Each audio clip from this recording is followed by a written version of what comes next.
Ladies and gentlemen, we have breaking news. A poster that claims the American dream has gone missing is currently circulating around the city. Has anyone seen the American dream as of late? The poster reportedly claims that immigrants are taking the opportunities from the posterity of the nation. And that stocks are the only lifeline to the dream, and that by buying them you become instantaneously rich. And finally, they claim that communists are another reason for the vanishment of the dream, and that they are eliminating opportunities. We as a non-biased news source always seek to find the absolute truth, so we decided to find two Americans who have been chasing the American dream for a while.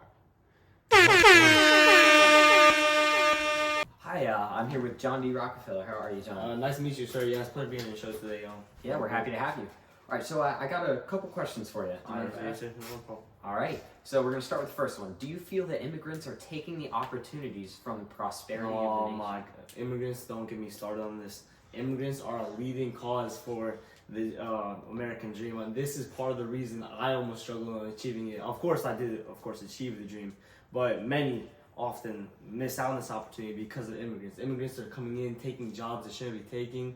They're taking over America. This is our country, and they're taking it over. Our jobs, our open facilities, they're taking places only Americans should be welcome. And just don't get me started. It's one of the most leading causes for why the American dream is being unable to be achieved today. Well, that seems very well thought out, Mr. Rockefeller, and it was a lovely answer. All right, so we're going to move on to the second. Do you believe that stocks are the only lifeline to the dream, and that by buying them, you will become instantly rich? Oh, I love stocks, yeah. Stocks, I've invested millions upon millions of dollars in stocks. Stocks is the leading reason. When we just talked about immigrants, how it's the leading reason why many don't achieve the dream, I believe stocks can be the leading reason why we can't achieve the dream. It is the reason I mainly called the dream. I am the only person who has achieved the American dream. The tiger. He does have the eye of the tiger. Are you sure about that? And stocks is the reason you invest millions of dollars into this. You can do it smartly, you can do it bravery. You gotta take risks, you gotta be able to do this. Stocks, it can make you millions of dollars in a day. You have to invest, put money into this company, and you will do well. Well, you heard it here first, folks. The only difference between you and Rockefeller is stocks. All right, so I got one question left for you. Would you say that they claim that communists are another reason for the vanishment of the dream and that they are eliminating opportunities? Oh my, communists and immigrants, I put them on equal ground. Communists are another round. They continually limit opportunities. That's why I say stocks are so important. The jobs, the limited amount of jobs nowadays, you can invest in stocks easily, make money that way, instead of having to risk out there and fight for jobs and fight for placements inside this brave and unreasonable economy now that the world has been placed because of immigrants and communists. I don't think it's fair ground. I think Americans should be able to have the upper hand. Since we've been here longer, I think we should have that viable ground above the others. Awesome. Well, it's been an absolute pleasure talking to you, Mr. No Rockefeller. problem, Thank you so much for coming. Yeah, my pleasure. All righty, have a good one. Why, hello there. I'm here with Jay Gatsby, who has served in the military in the form of World War I and is now a multi-millionaire. To the naked eye, it seems that he has achieved the American dream. Well, thank you, old sport. You know, it's really a pleasure to be on the show, and it's interesting you say that I've achieved the American dream, because, you know, in my eyes, I don't think I've achieved the American dream at all, you know. What? Bro, what are you talking about, man?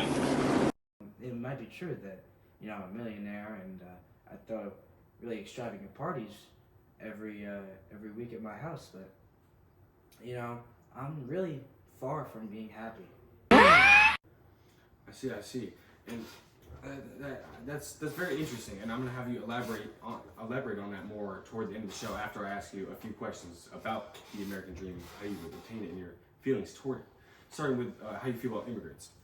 Do you feel that immigrants are taking the opportunities from the posterity of our nation? You know, that's a really interesting question, and that question really delves deep into like the politics of America. But for me, you know, as a military man myself, you know, I've dealt with a lot of people everywhere, and I really think that immigrants really, you know, contribute to the diversity of America, and they, you know, help our economy. You know, they, you know, take up jobs, you know, and while that may be a little frustrating for some, you know, ultimately it helps to balance out, you know, America as a whole. I see. Thank you. That's a very great response. Thank you. And the next thing is, how do you feel about the stock market? Do you believe that stocks are the only lifeline to the American dream, and that buying them, you will receive instantaneous wealth?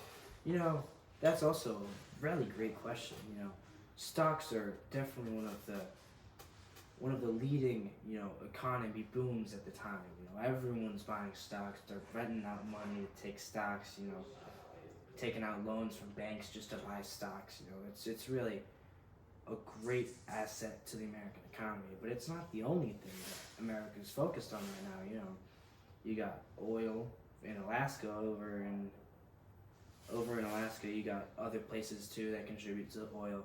You know, you got steel. You got, you know, cars. You know, all of that is contributing to the economy as well. And you know, with the banning of alcohol, you know, that's obviously taken a little dive in our economy. But ultimately, you know, stocks are a great lifeline, but it's not the only one that Americans have. Okay, thank you. That's a very good outlook on the economy. And the last thing I'd like to ask you about is communism in our country. And would you say that communists are an issue? Because one of their main claims are that communists are one of the reasons for the vanishment of the dream, and that they are eliminating opportunities for American citizens. You know, much like my stance on the immigration question, you know, I think that America is the land of diversity. You know, they're the melting pot of the world. Yes. Immigrants can come here, they can get jobs, they can, you know, succeed in America, and that doesn't just extend to our friends over in Latin America and you know, Western Europe. That should also go towards the Russian communists as well, and you know, all the Soviets, all the Chinese communists as well. You know, they can come here, have a good life, and you know, ultimately prosper in the American economy. Thank you for that. That's a very good outlook. I mean, if you could please elaborate on what you were saying earlier about how, to the naked eye, it seems that you have achieved everything. You've had a great career in the military. Oh my God! You've gone to a great school for a few months, and now you're here. You're a multi-millionaire and have a great place to live and a great spot in this country. Yeah, well, I mean, while it's true that, you know, I have a lot of money, I don't feel like I have really any friends that, you know me on a personal level. Like, I feel there's a lot of people that, you know, take advantage of me because of the money. And, you know, I think that, you know, American Dream as a concept is a great concept, and everyone can strive for it and, you know, struggle and go through adversities to obtain it. But ultimately, me as a person, you know, I know that I'll never be happy until I can, you know, get the love of my life, Daisy Buchanan, to be my wife. You know, have my best bud, Nick Kerrigan, as my best man, and, you know, then I'll truly be happy. Okay, thank you. I see that. And thank you. That's a very great interview. Thank you for coming on the show. It's been a great time talking to you, Jim. My pleasure. Sir. After interviewing these two wonderful citizens, we have come to the conclusion that the American Dream's missing status is not as it seems. It rather seems as if it's up to the perception of the citizen and the lens that they view the country through. Rockefeller was clearly very content and confident in the status of the American Dream and sure of its presence in our modern society. However, Gatsby is very reassured of the contrary, saying that no matter what steps he takes, the dream continues to avoid him and his lavish lifestyle. All right, and for this week's interactive segment of our episode, we're going to be reading a letter written to us. Dear members of CGCNN, my name is John Doe, and I'm writing this as a fellow American who is concerned about the future of our country. I was shocked to find an article that agreed with my point of view about the ugly truth that hides the American dream. I completely agree with your viewpoints on how the American dream, which used to be a big reason for respect within America, has vanished from our everyday life. I think that you people are doing the Lord's work by unveiling the curtain that has been blinding our eyes, and I believe that every American with a brain should be watching your broadcast. Thank you for informing the people contributing to building a better America. Shucks, folks, I'm speechless. Thank you so much, John Doe. That's lovely to hear. And I think you're right. I think that the American dream has blinded our society, and we are very blessed with the opportunity to be able to bring those truths to you. So thank you. All right, so we're now going to start discussing the themes that we see in U.S. history. The two main themes on display are America and the world and economy, work, exchange, and technology. And those themes fit so perfect with the topic we're discussing, I think we need a little celebration. Can I get that explosion? How about some air horns? Stop it. Get some help. All right. So, these two themes fit in.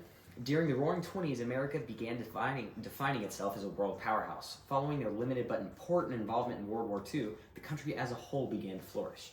According to NCpedia.org, quote, American culture such as books, movies, and Broadway theater was now being exported to the rest of the world, end quote. This established America as a wealthy and developed country that could now invest in leisure, such as these movies and Broadway theaters. The second major theme discussed during the Roaring Twenties was the U.S. economy, which is what all the events of the Roaring Twenties were caused by in the first place. EH.net says, quote, the United States moved to a dominant position in international trade and global business, end quote. But this high was bound to lead to a low, which is where the Great Depression began, and this marvelous period in American history came to a close. We thank you for watching our broadcast, and if you are so inclined, you are welcome to stay for a few short clips of our funniest bloopers while shooting this episode. Thank you. Why, hello there. Sorry. Why, hello there.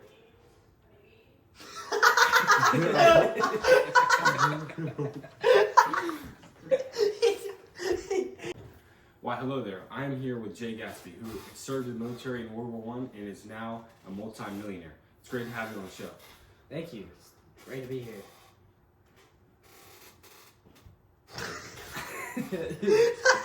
Am I supposed to say something? I don't think I've achieved the American dream at all. You know, I'm maybe a millionaire and I might throw extravagant parties in my house every now and then, but, you know, I don't think I'm truly happy as of yet.